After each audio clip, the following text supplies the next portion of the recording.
She dropped her phone in the car as she rushed out. I don't think she even noticed. We just pulled into the valet circle of the West Point Hotel downtown, where her company was throwing some swanky masquerade-themed winter party. She was adjusting her mask, touching up her lipstick, checking her hair in the visor mirror, like it was the Oscars, not a logistics company holiday mixer. Her phone slid from her coat pocket to the floor mat. She slammed the door and told me she'd just be 5 minutes ahead, said she wanted to check in with the girls, then gave me that quick, distracted smile. The one that doesn't reach the eyes. I bent down, grabbed her phone, and figured I'd hand it to her inside. That phone never made it back to her. The screen lit up as I held it. Face ID didn't unlock, but the preview notification did enough damage to keep me frozen in place. Ross, can't wait to feel your hand on me again tonight. Last time wasn't enough. Dot, dot, dot. Then another. Ross, did you tell him I was just a friend yet? Winking face. I stared at the glowing rectangle like it had burst into flames. I swear my ears started ringing. I didn't even hear the valet ask if I was staying or dropping off. This wasn't a fight waiting to happen. This was a funeral for the trust one didn't even realize was on life support. I sat in the car for a moment that felt like a week, trying to rationalize. Maybe it was a joke? Maybe Ross was someone else? Maybe it wasn't that bad. But the sick little smiley face at the end of that second message? That thing was nuclear. And then something snapped. I didn't go inside. I didn't text her. I didn't hand her the phone. I didn't make a scene. I just turned the engine back on and pulled away. She was barely 3 minutes into her grand entrance when I was already halfway across town, with her phone buzzing beside me like a grenade ready to go off. But here's where it gets really twisted. By the time she realized I'd left, by the time she messaged me from someone else's number asking where I was, I had already seen everything. Because her phone? It wasn't locked. And what I found inside made me realize one thing. He's just a friend wasn't just a lie. It was step one of a plan that had been unfolding for months. And I had been the idiot funding every second of it. I didn't go home. I drove to an empty parking lot behind an abandoned bowling alley where no one would see me completely unravel. The air was freezing, but I didn't feel it. I was gripping her phone like it owed me an explanation. Notifications kept coming. More from Ross.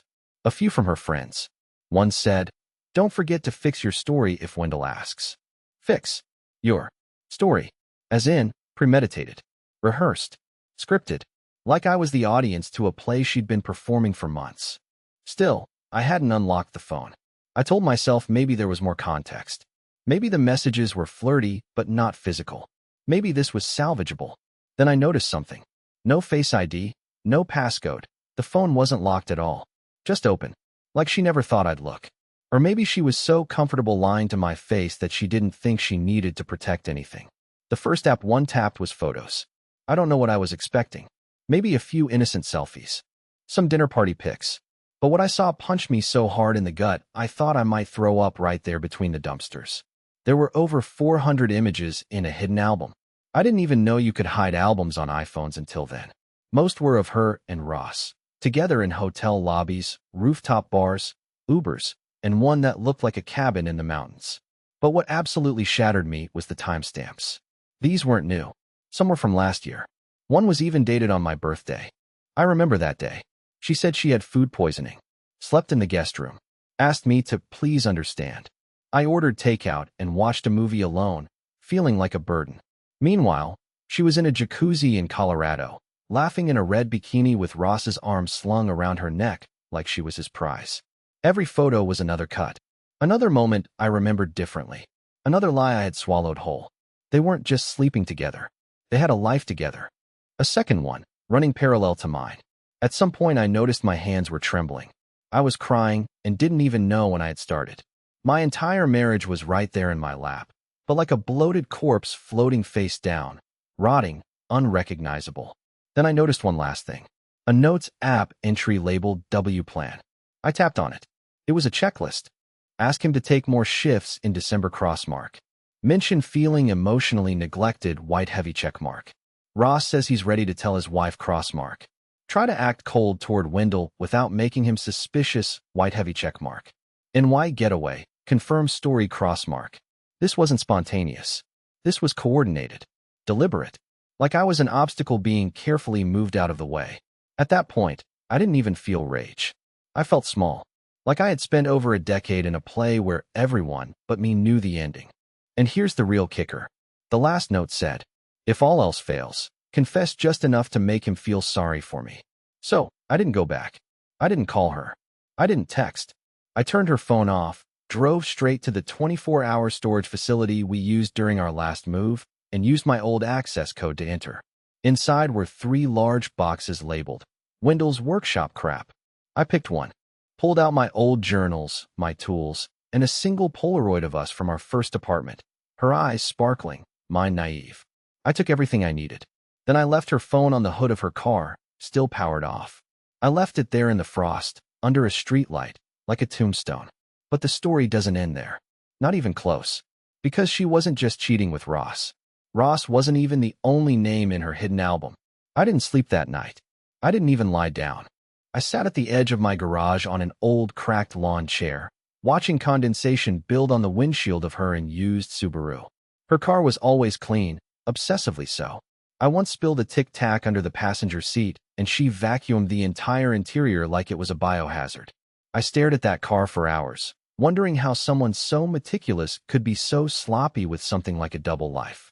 When the sun came up, I drove to a gas station 2 towns over, parked behind the car wash, and connected her phone to the car charger.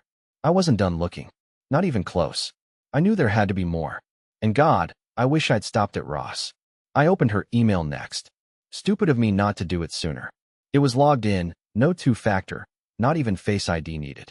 I guess cheaters don't expect the person they're cheating on to be curious and heartbroken in the same breath. One of the first unread messages was from an address I didn't recognize. B. Callahan 72 at, and it had no subject. Just a line in the preview that said, "Are we still meeting on the 17th? I miss the way your voice sounds when you lie to him." I opened it. It was long. Too long. Not flirty. Personal. There was a desperation in it that made my stomach twist. This wasn't a casual fling. This was someone who thought he had a claim on her. Someone who resented me. I scrolled to the email signature. That's when my heart dropped. Ben Callahan. I knew him. Not just knew him, we were friends. Well, friendly, I guess. He coached my nephew's basketball team 2 years ago. He and his wife used to come to our neighborhood block parties. We once split the bill for a snowblower we shared one brutal winter. I helped him install shelves in his garage when he threw his back out. He came to our wedding. I felt like my skin was vibrating. I couldn't breathe. The betrayal wasn't just marital anymore. It was communal. I was the village idiot in a town that had been watching me smile while my wife was being passed around like a well-kept secret. And worse, the messages didn't conflict with Ross's. No overlapping timelines. No double booking. No messy scheduling that would suggest a mistake. Cambria had spaced them out. Ross was for work travel. Ben was local. Like she'd thought this through. Like she was managing her infidelity like a project with timelines and deliverables. Then I made the mistake of checking her shared calendar. One I had access to for years, but never thought to inspect closely. There were color-coded entries. Client dinner, Ross. Yoga group, Ben. Grocery run, W. W. That's what I'd been reduced to. A placeholder in her life. An errand. I was the cold section of her week, between her lovers and her lies. And still, even after all that, I didn't text her. I didn't call. I didn't storm into her party. Because I realized something else that shook me deeper than everything I'd seen so far. She hadn't even noticed I was gone. No missed calls. No voicemails. Not even a passive-aggressive text asking why I left or accusing me of ruining her night. The silence wasn't angry. It was indifferent. She didn't care that I wasn't there anymore. So I made a decision right then, not fueled by revenge, not out of pride, but from a cold place that surprised even me. I wasn't going to confront her. Not yet. Not like she deserved. I was going to make her feel exactly what I had felt for the last 12 hours. Invisible, discarded, irrelevant. And to do that, I had to disappear. But before I could vanish, I needed one more piece of the puzzle, one she never intended for me to find. And I found it inside her W-Plan folder, on a shared drive we both used to plan vacations.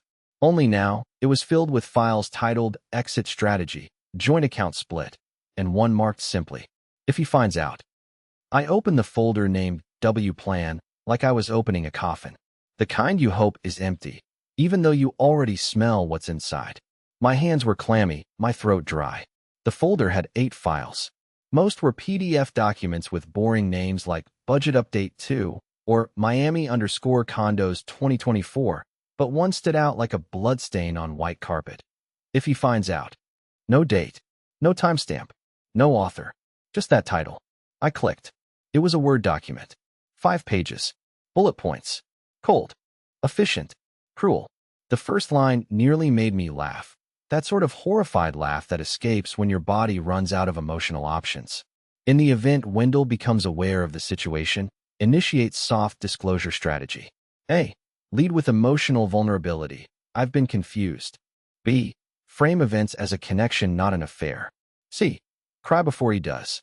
D. Remind him of his tendency to withdraw emotionally. E. Suggest counseling, but delay scheduling. She had a script for how to manipulate me if I found out. She literally had a crisis plan prepared like I was a PR scandal she needed to contain. I wanted to throw the laptop through my windshield, but I couldn't stop reading. The second page broke down possible timelines for separating assets with minimal resistance. That's the actual wording she used. Minimal resistance. Like I was a fort being captured in a war she'd already won. It listed our accounts, including 2 I didn't even know she opened. One was a brokerage account under her maiden name with close to $19,000 inside, and every transaction had dates that lined up suspiciously close to her wellness retreats and team offsites. I had helped her pack for those, carried her suitcase to the car, kissed her goodbye like a fool seeing off a loyal wife. The document listed my truck, our joint credit card, my retirement account, all mapped out with little notes like, can be negotiated if he becomes combative. Combative. The only time I've raised my voice in 12 years was when she left a candle burning too close to the curtains, and I panicked like a dad on a safety PSA. And then came the part that made my stomach twist in a way I hadn't felt yet, not even with the texts or the photos. There was an entire section titled Communication Control. Should Wendell contact Ross or Ben's spouses immediately? Message Ross. He's having a breakdown. Be careful. Message Ben. He may twist things to hurt us both. Message Wendell's mother. He's overwhelmed right now. Please support him. Message mutual friends. It's complicated. Don't get involved. Objective, discredit. Isolate. Contain. She wasn't just cheating. She was preparing to erase me. To turn me into the villain in the story she'd been rehearsing while I mowed the lawn and grilled salmon and waited for her to come home from strategy meetings. This wasn't love gone stale. This was assassination by reputation.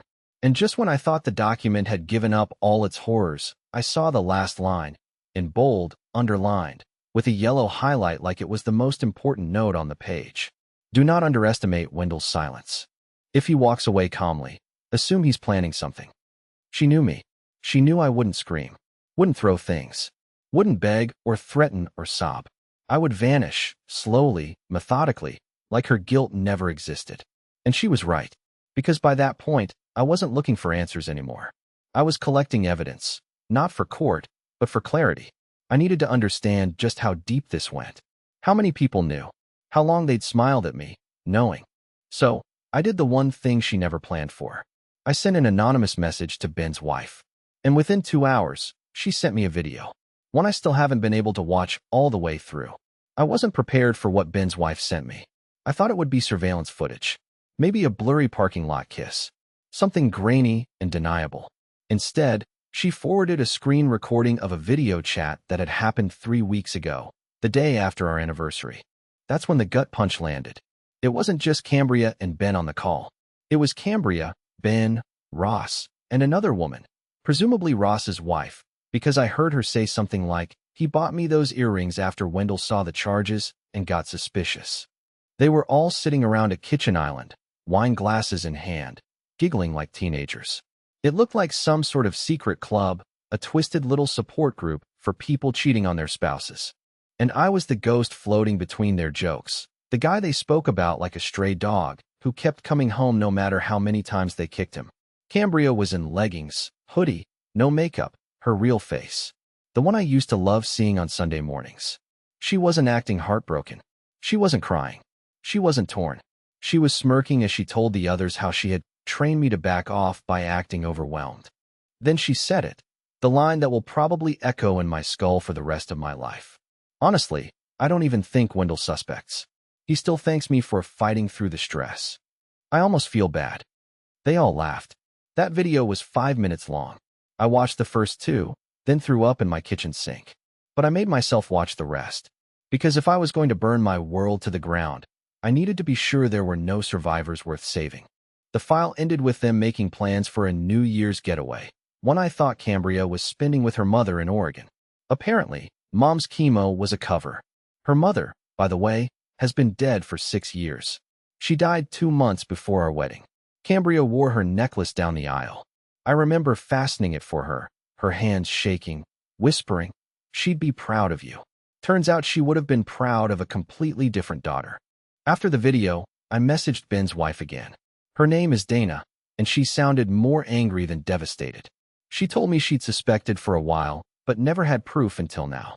Apparently, she'd planted that screen recorder herself after Ben started showering at odd hours and keeping his phone in airplane mode during dinner. We agreed to stay in contact. Not to blow things up yet, but to build the fuse together. Meanwhile, I started laying my own groundwork.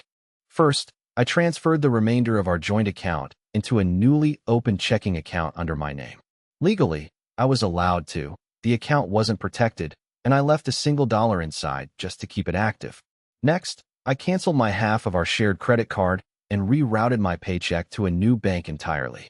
I changed passwords, revoked shared cloud access, and notified my employer that I needed 2 weeks of quiet medical leave. Then I went to my cousin Arlo's cabin in northern Iowa. No Wi-Fi, no neighbors, no GPS.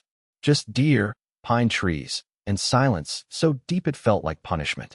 I needed to disappear before she realized I'd found everything. But while I was gone, Cambria started to notice. She texted first, then called, then left voicemails. Her messages morphed in tone. First casual. "Hey babe, I might have left my straightener in your bathroom. Can you check?" Then slightly annoyed, "You okay? You've been distant." Then very calculated, "I'm starting to worry. Can we talk? I love you. Please." She was trying to trigger the version of me she'd scripted in her little document. The one who apologizes for making her uncomfortable.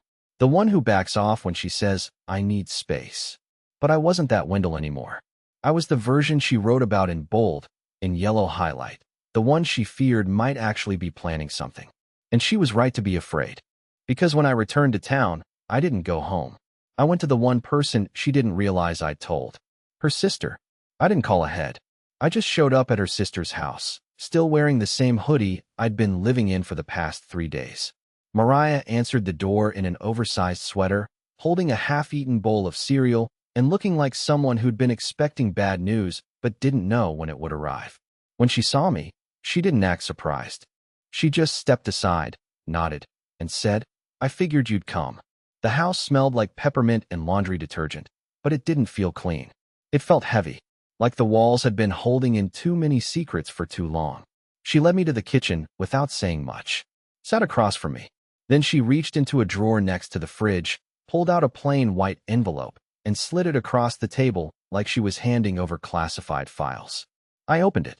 Inside were 5 printed photographs, slightly curled at the edges like they'd been reread, restashed, and nearly thrown away more than once. They weren't from this year. These were older. From before the pandemic. I recognized Cambria instantly. Her hair was shorter, her smile was different. Younger. She was holding hands with a man I'd never seen before, someone who was definitely not Ross or Ben. In one photo, they were sitting on a beach towel, legs tangled. In another, they were eating something off the same fork. But it was the third one that made my skin crawl. It was taken from behind, clearly without their knowledge. You could see Cambria with her hand on the man's chest, whispering into his ear, and he was laughing like he hadn't laughed in years. The timestamp? It was dated 6 months after our wedding. Mariah spoke for the first time. I took those. She told me he was a friend from college. Said it was nothing serious. But the way she looked at him, it didn't feel like nothing. I just stared at her face, her guilt, her shame. She swore it was over. Mariah continued. Said she was confused. That you made her feel safe, and he made her feel alive. I told her she was being stupid, but I never said anything to you. Because I thought, maybe she'd grow out of it. Grow out of it. Like cheating on your husband was a phase. Like it was a bad haircut or a cringy tattoo. I didn't respond. I couldn't. Every word felt like it was being filtered through concrete. She doesn't know I kept these, she said softly, nodding toward the envelope. I almost burned them last year, but something told me I'd need them. We sat in silence for a while. The kind of silence where both people know nothing will ever go back to normal. Then I asked the one question I wasn't sure I wanted the answer to. Has it ever stopped? Mariah hesitated, swallowed hard. I don't know. Maybe for a while. But Cambria's always had this switch. When she gets bored, she finds someone new. You were supposed to be the last. I thought you were. That was the moment I realized Cambria wasn't just cheating. She wasn't in love with someone else. She wasn't confused. She was incapable of staying still. She wasn't searching for something better. She was trying to escape herself, over and over again, and I had just been the most comfortable mask she ever wore. When I left Mariah's house, I didn't feel broken anymore. I felt clear, like fog had lifted from my entire adult life. I finally understood that Cambria didn't just betray me. She used me as a shield, a cover, a placeholder husband for dinner parties and holiday cards. And now, I was going to give her exactly what she never expected. Silence, distance, and consequences. I didn't scream. I didn't text her back. I didn't return the 27 voicemails she left that night. Instead, I filed for a quiet separation the next morning. No warning, no explanation, just a simple document delivered to her office via courier at 10:04 a.m. But what I didn't know then was that her reaction wouldn't be panic. It would be rage.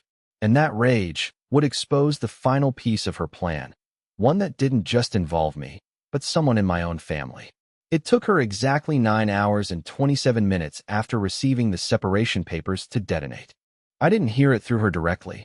Of course not. Cambria doesn't explode like other people. She doesn't cry in the rain or beg on the front porch. She moves in shadows, manipulates through whispers, and fights back with charm dressed up as confusion. But this time, instead of messaging me, she called my brother. I didn't even know they had each other's numbers. Darren texted me around noon that day, casual as ever. Hey, Cambria just called me. What the hell is going on? At first, I thought maybe he was just being the good sibling, trying to mediate. But the more we talked, the more I realized he wasn't confused. He was defensive. For her. She said you blindsided her, he said. That you've been pulling away for months. That she's been trying to fix things, but you won't open up. I nearly laughed. Did she mention Ross? Or Ben? Or the hidden photo album she kept of another guy from our honeymoon year? Silence. She told me there was someone years ago, Darren said slowly. But that it was one mistake, and you forgave her. I didn't know there were others. She didn't make one mistake, Darren. She made a lifestyle out of it. But something about the way he spoke, the way he said, you forgave her, like he knew, made my skin crawl. I asked him how long he'd known about that someone years ago. He hesitated, said something vague about a weird dinner conversation back in 2018 when Cambria had too much wine. That was the year I was in the hospital for 3 days with a ruptured appendix. Cambria barely visited. Said hospitals made her anxious. Said she didn't want to remember me that way. Darren had visited, though. Brought magazines, helped change my bandages, even stayed the night once on a hard recliner by the window. And now I was wondering, had he already known back then? Had he looked me in the eye while knowing my wife was someone else entirely? I pressed him harder. Did you ever talk to her about it again? Another pause. Longer this time. I didn't think it was my place, he said. Not your place? I was your brother. It hit me then. Maybe not all at once, but in pieces. All the times Darren and Cambria had laughed just a little too hard at each other's jokes. The time she insisted I take his side during a fight about money. The way she always knew where Darren was, what his schedule looked like, even though they weren't close. I'd always chalked it up to her being observant. Now I saw it for what it probably was, control. I didn't say anything else to Darren. I just hung up and sat there staring at my wall, wondering how many versions of me existed in other people's stories. The clueless husband, the burden, the easy mark. And then, right when I thought the day couldn't get any heavier, I got a message from Dana, Ben's wife. She had confronted Ben, and he cracked, not just about Cambria, but about an entire text group they were all in together. Cambria, Ross, Ben, and Darren. The name of the group? The Exit Club. I felt like the world tipped sideways. They weren't just cheating. They weren't just hiding. They had coordinated, compared notes, shared strategies. They had inside jokes about me, about how passive I was, about how I never asked too many questions. They even had a running bet about how long it would take me to find out. Ben had bet 6 months. Darren, he said I'd never know. But I did know now. All of it. And suddenly, I wasn't just a betrayed husband anymore. I was a man surrounded by strangers wearing familiar faces. I had spent years letting these people into my home, my life, my memories. They toasted at my wedding, held my niece, helped me move furniture. And the whole time, they were waiting to see how long it would take me to fall apart. But here's what they didn't count on. I don't fall apart. I disassemble quietly, piece by piece. And when I rebuild, I don't put things back the way they were. Cambria had spent years controlling the narrative. But now, the story was mine. And I had one final move left. A move she'd never see coming. Because it wouldn't come in the form of revenge, or confrontation, or violence. It would come in the form of a letter. And I would deliver it the night before New Year's Eve, to every single person in the exit club. I didn't sleep the night before I sent the letters. I didn't cry, either. That part of me, the version of me that had spent years chasing explanations and apologies, had gone silent. All that remained was clarity, and it was more liberating than I ever imagined. I printed 6 letters. One for Ross, one for Ben, one for Darren, one for Dana, because she deserved the truth in black and white, one for Cambria, and the last, for me. Each letter was handwritten. No threats, no rage, just facts, dates, screenshots, words spoken and recorded. But more importantly, each one ended with the same line. I forgive you, but you don't get to keep me. I didn't deliver them in person. I left them in places they'd be forced to confront without performance. No audience, no drama. Cambria's went into her office mailbox, slipped in between a holiday bonus check and an HR memo. Darren's, I slid under the door of our old treehouse, the place where we used to play detective as kids. Maybe it was sentimental. Maybe I just needed him to feel how far we'd fallen. But my letter, the one I wrote to myself, was the most important. It didn't contain accusations or evidence. It contained a promise. You will never apologize again for being gentle. You will never lower your standards to be easy to love. You will never build a home inside someone else's emptiness. You are no longer waiting to be chosen. You choose yourself. That letter went into a journal I hadn't touched since the first year of our marriage.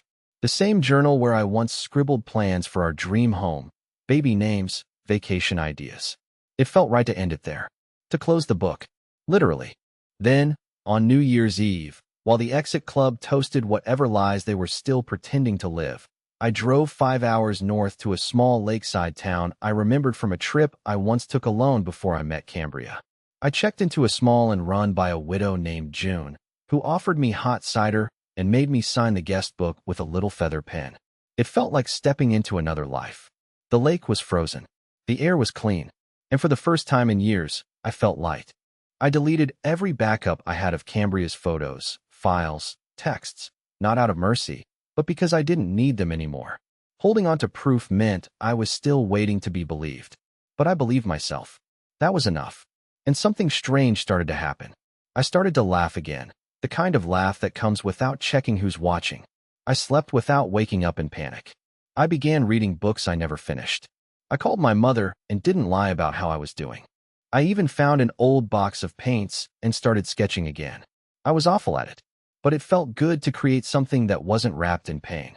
A few months later, I met someone. Not through dating apps or setups. Just, organically. A bookstore. We reached for the same copy of The Secret Life of Trees. Her name was Maribel. She had a chipped tooth and a voice that sounded like a cello. She never asked me about Cambria. Not once. We talked about food and travel and why people walk too loudly in libraries. She laughed at my stupid jokes. And when I told her I was relearning who I was, she said, "Good. That means there's still more of you to find. We're taking things slow. No rushing. No vows. No illusions. Just honesty. And freedom. And peace." So, yes, I left my wife at a party the night she said, "He's just a friend." But what I didn't realize that night was that I wasn't just leaving her. I was leaving everything that ever made me question my worth. And I never looked back.